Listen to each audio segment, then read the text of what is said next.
Il n'y a pas qu'en Europe que l'on boycotte les produits issus des colonies juives. Même à Tel Aviv, les opposants à la politique d'occupation israélienne, comme Mike Aviad, se refusent à les acheter. Mais c'est loin d'être facile, car l'origine des œufs et du fromage est souvent bien cachée sur l'emballage, alors qu'ils viennent régulièrement des territoires occupés. Ce sont des colonies illégales bâties sur des territoires volés aux Palestiniens. Même l'État d'Israël le reconnaît. Sur ces territoires volés, les colons fabriquent des produits qu'ils vendent ici, à Tel Aviv.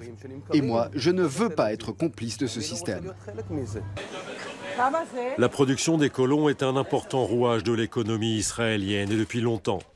Au marché à Tel Aviv, il est quasi impossible de savoir si les tomates ou les poivrons ont poussé dans les territoires occupés. Les propriétaires du restaurant voisin, Basta, s'efforcent malgré tout de ne jamais cuisiner de produits des colonies.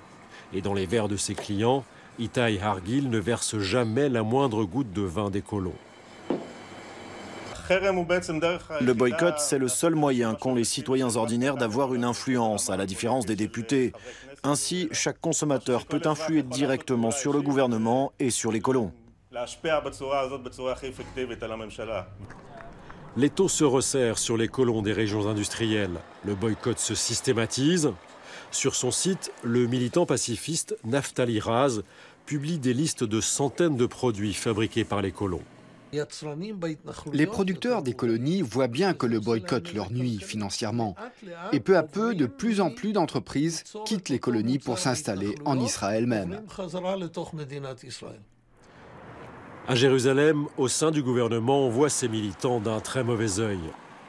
Des députés comme l'ultranationaliste David Rotem ont fait adopter une loi qui permet aux colons d'attaquer en justice toute personne qui leur porterait préjudice en boycottant leur production.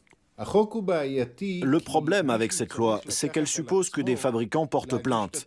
Or, jusqu'ici, aucun chef d'entreprise n'a pu prouver que le boycott lui nuisait effectivement.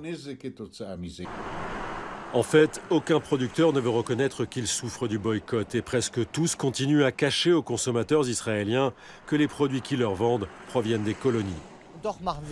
Et pourtant, des milliers d'entre eux se donnent la peine de boycotter ces articles et sont fiers de jouer les troubles-fêtes pour leur gouvernement.